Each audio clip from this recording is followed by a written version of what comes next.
Yeah, well what happened was first all the fins were glass on. Yeah, well, fixed fins. They were selling so many boards to the East Coast and it was costing them a fortune because of the glass on fins. They had to figure out a way to make them cheaper by getting rid of the fin. Gotcha. So the first ones, they had a channel that they put in and they actually resined the fins in.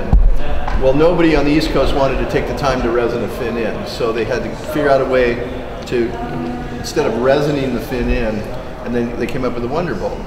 And the Wonderbolt was, it had a channel slot that the guys had been resining the fins in, and they figured out a way to put the little Wonderbolt in. And that worked pretty good for, and there was a couple variations of the Wonderbolts. And then Maury came up with a wave set that had the 2 screws. So, and then he went to Harbor, Weber, Bing, G&S, O'Neill, and said, look, I'll make you guys fin template, so, but you got to use my system. So that's why the wave set system became so popular. And the manufacturers loved it because all of a sudden now they could ship boards to the East Coast with no fin. Right. And that was the whole reason. Okay. And they did a big ad campaign saying it was, oh, these, you know, like Dewey had the big hatchet fin and that's right. You know, high performance Dornus. And most of it was BS. It was just marketing BS. The whole reason was so they could interchange fins and ship the boards without having to have a fin glass on. But yeah, so there was glass ons first, then the Wonderbolt, and then it evolved into... Then wave set. Yeah, and then Fins Unlimited Bain came out with a very set system which had 1 screw in the back. Greg Knoll came out with his system that had a compression fit.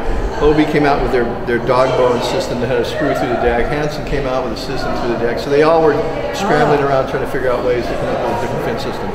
Wow. Yeah. There you go. But the wave set was the most prolific, and the reason being because he had about 10 different manufacturers using that system. And so that was how they got away with it. There you go. Yeah. And I believe you did this one. Yep. We also had a bunch of different style of fins. Remember there was an E3 fin that Skip Ryan had, and then they had ones that were mid-size and they had ones that were longer.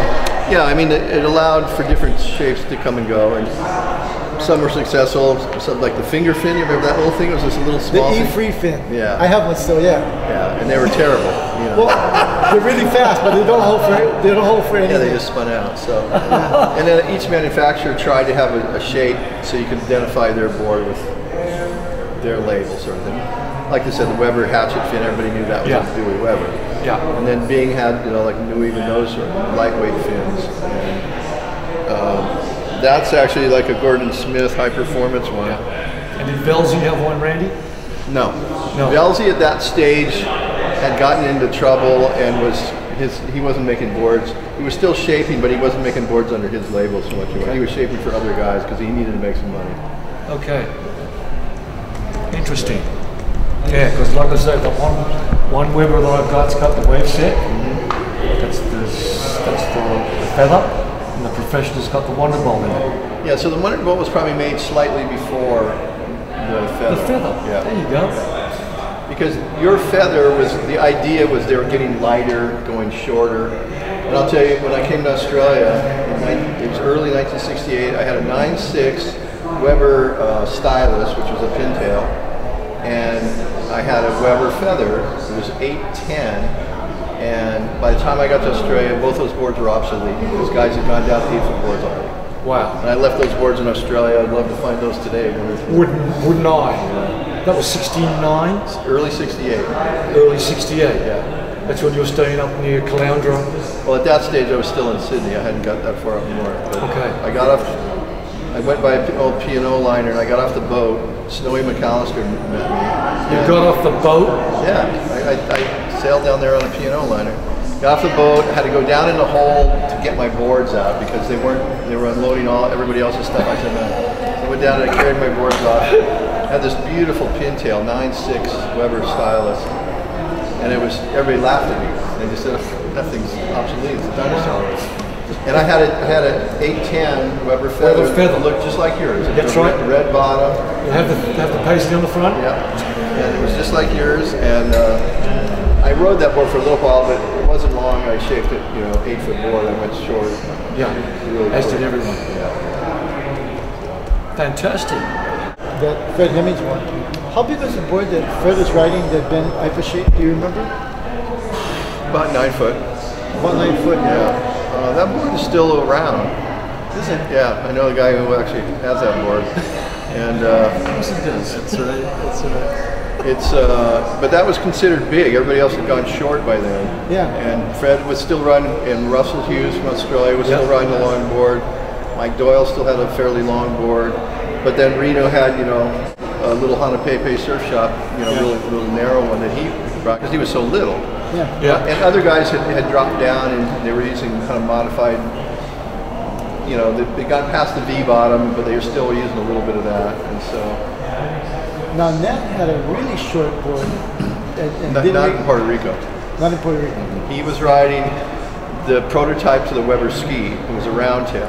So did Wayne Lynch, so did Keith Paul. Those guys all had round tails because that summer of '68, they had evolved to the round tail from the square kind of V-bottom thing. The round tail came in, and so those guys were all riding round tails. So Nats was probably, I'm gonna say probably 7'10", something like that, and you know, probably sub 8 foot, just by a little bit. And you know, most of the guys were between 7'6" to 8'6" was the average. Now, Randy, at some point in time, you came back to Hawaii and you opened up a Weber shop on Ward Avenue. That was right then. That's right. I was supposed to go to Puerto Rico, and I didn't go because I came by boat back here to here. And Peter Druin was on the boat with me, and then Peter went on to go to Puerto Rico to surf for the Australian team. I stayed, and then I opened my surf shop in like early '69. Early 69.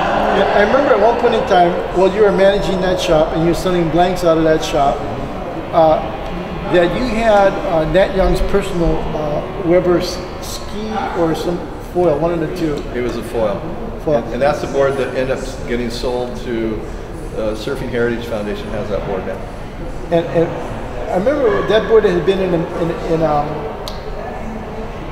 featured in a picture at probably Surfer Magazine.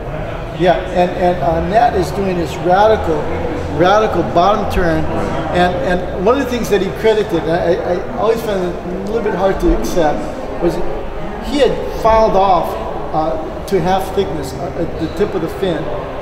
Does that sound at all familiar to you? It was actually Greeno foil, that fin that was on that board. So it was a Greeno foil fin, and it was only about 8 inches deep. Okay. Iggy had actually shaped that board. That was Harold Iggy shaped that board, and it was really straight, but it had V in it. There was two of them. There was 8 and 8.6, and he rode the 8.6 and bigger stuff, little wider tail 8.0, and so the fin was a Greeno foiled fin. It wasn't shortened. It was about 8 inches, but it was foiled by Greeno. So that was the big deal. Well, the thing that I remember when I was trying to describe is that what I remember is that if you can imagine, half of the thickness of the fin, maybe about this much of it, was cut down so that it would flex a little bit. Oh, I think it was just foiled out more is what it was. Oh, that's what it was. Yeah, because it was actually a fairly thick fin, but it had a really heavy foil on it, and as they got towards the tip, so the idea was to try to get a little tip flex. I see, and the tip flex would be on at the end of a rig fin, so it'd be kind of not so much ladder, not so much up and down. Well, it was just, it torqued and then it released and give you a little bit of spring. That was the idea. Yeah. I remember in '67, flex fins were all the rage, and I had a 9.7 semi-gun that I used in 10-foot plus surf on Pauahi. I didn't appreciate the flex in that thing at all. You had to know how to control it. That's for sure. You had to be real, in a bigger wave, you have to be very, very careful because if you push too hard, the whole board would jump out of the water. Oh yeah. On 1 foot. And what you got to realize back then, we didn't know about tail rocker. Everybody's boards were super straight because that's what they thought they had to be really fast. So they were stiff as heck. So the idea was to get your fins and loosen you up. That was the whole concept. Because I mean, you look at all these boards; they are straight. There's no tail rocker in these suckers. Yep. I remember when I went to Surfline in '68 and to look at Hanapepe and other brewer boards. Right. Fred Schwartz pointed out that he put the board in the rack and the fin was up, and it says, "Look here, flat as a table." That's right. I mean, from about like Well, here's the one, when I had the Weber shop in early '69, we had our Weber foil. The thing was dead straight, it had fin boxes in it, so we didn't have a fin in it. And I'd hold it up like this, and I'd go, watch this, and I would drop it on the board and go, whoom. It wouldn't rock, it would just go stop, and dead. I said, look how straight that is, that board's gonna go so fast. Oh man, that is really the ticket. And we go, and the guys go, ooh, wow, I'm gonna have one of those. Absolutely. Hey, Ben. Yeah, look at this. I'm out at home working from home. Yeah, How you doing, sir? Good to see you. Thank you for the invite. yeah. Beautiful. Where's the plastic? Fantastic.